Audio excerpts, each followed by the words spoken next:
moved into the house at the end of October, right before winter started setting in. It was a small place, nothing special. One floor, a narrow driveway, and a wooden fence separating it from the next property.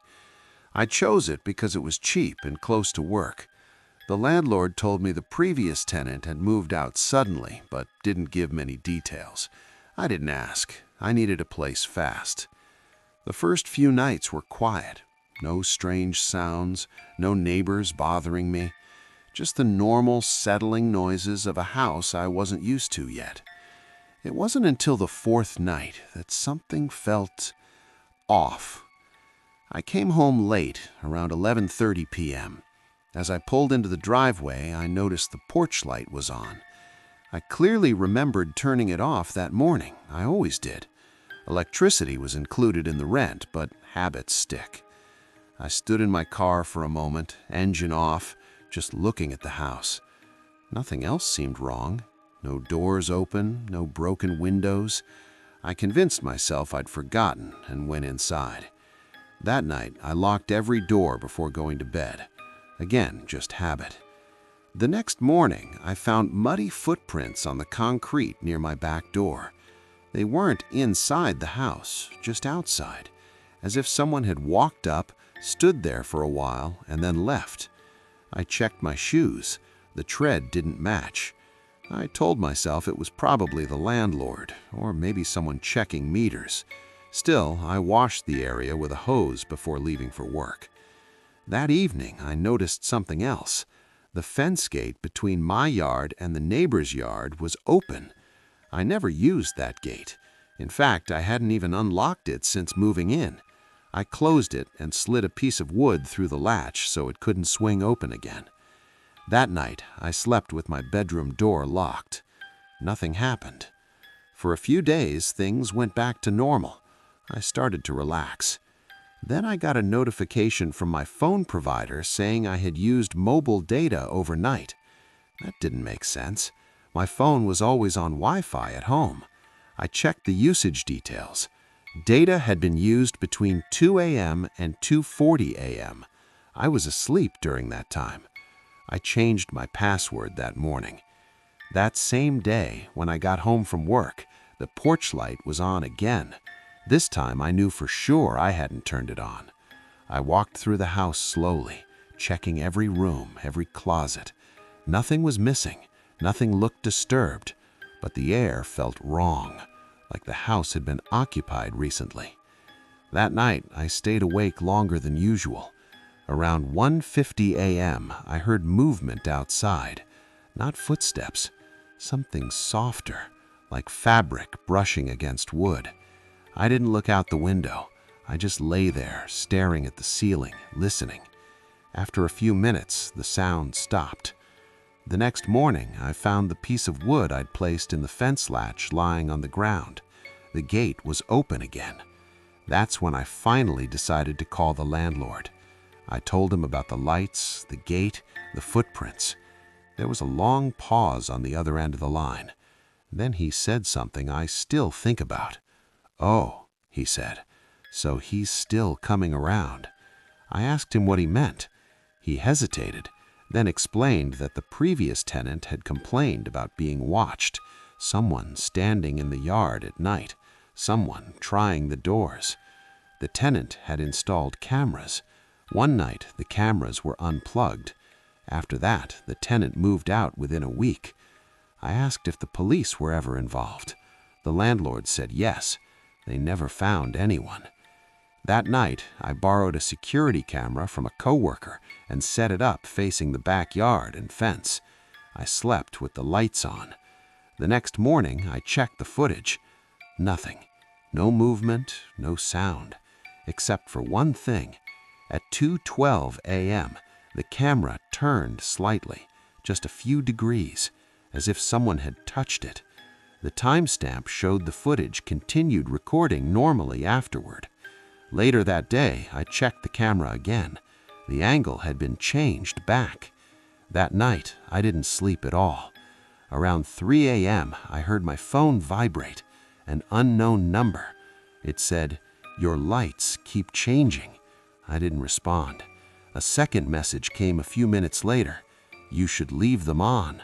I can see better." I called the police. They arrived quickly and searched the area. They found nothing. Before leaving, one officer asked if I had checked the attic. I told him I didn't even know if there was one. He pulled down the ladder in the hallway. The attic smelled stale, dusty, and in the insulation near the opening, there were clear indentations, like someone had been lying there, facing down, toward my bedroom. I moved out the next day. A week later, I got an email from the landlord. He said the house had already been rented again. Out of curiosity, I drove past it one night. The porch light was on, and in the backyard, near the fence, the gate was open.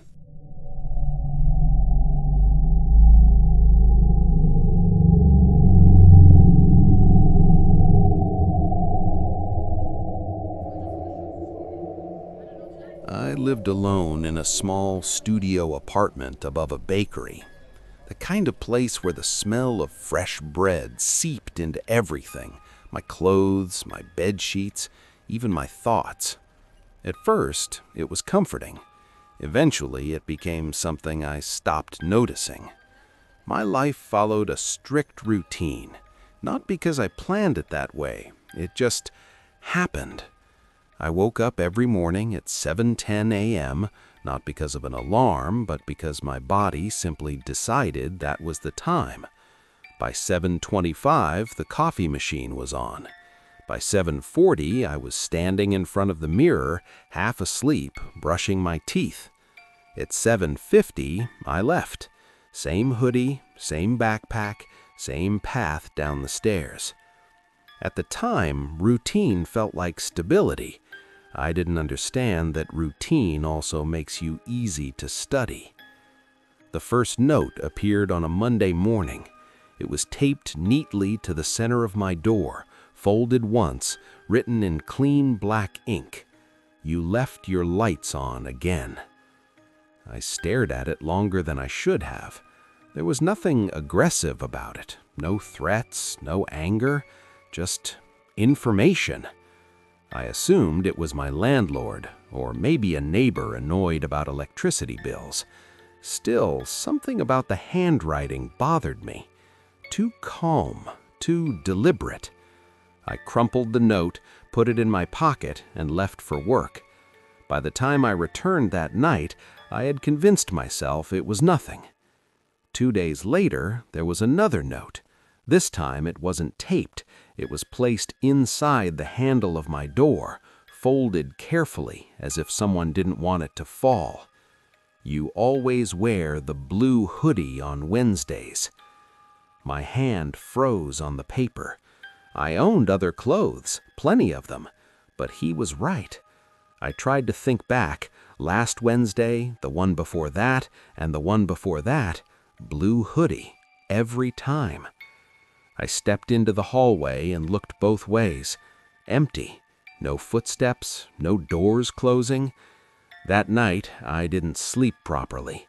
Every small sound, the refrigerator clicking, the pipes humming, felt louder than usual. On Thursday morning, my phone buzzed while I was tying my shoes. Unknown number. Running late today? I checked the time. I was. My fingers felt stiff as I typed, "Who is this?" The reply came instantly. "Relax, just making sure you're okay." I blocked the number. For the first time since moving in, I felt watched. That evening, something was wrong. The door was unlocked. Not ajar, not damaged, unlocked. The deadbolt turned open. I stood completely still, listening to my own breathing. Nothing moved. I locked it and spent the night sitting upright in bed, lights on, phone in my hand. The next morning, another note waited for me. This one was placed gently on my shoe rack. "You forgot to lock the door last night. That was dangerous." My stomach dropped. Someone hadn't just noticed. They had been inside. I called the police. They checked the locks, the windows, the hallway cameras. Nothing. No signs of forced entry.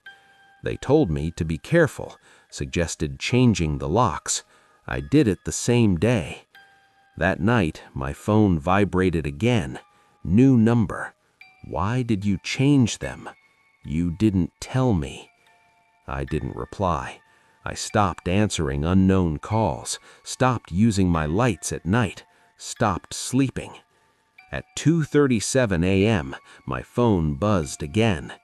Don't turn around. I was sitting on my bed. Across from me was a mirror. Behind me, my window. In the reflection, I saw movement, a face pressed close to the glass, eyes wide, unblinking, watching. I screamed. The police arrived quickly. The alley outside was empty. No footprints, no fingerprints. They told me I was safe. They were wrong. The final message arrived the next morning. I don't need the window anymore. I memorized the inside. I moved out within a week. New city, new apartment, new routine. Months passed without a single message. Then one evening, my phone suggested a new contact.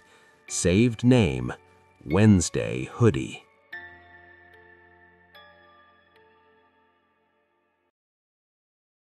That's the end of tonight's stories.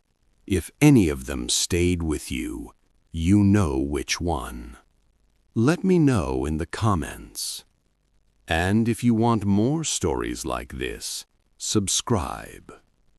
I'll see you soon.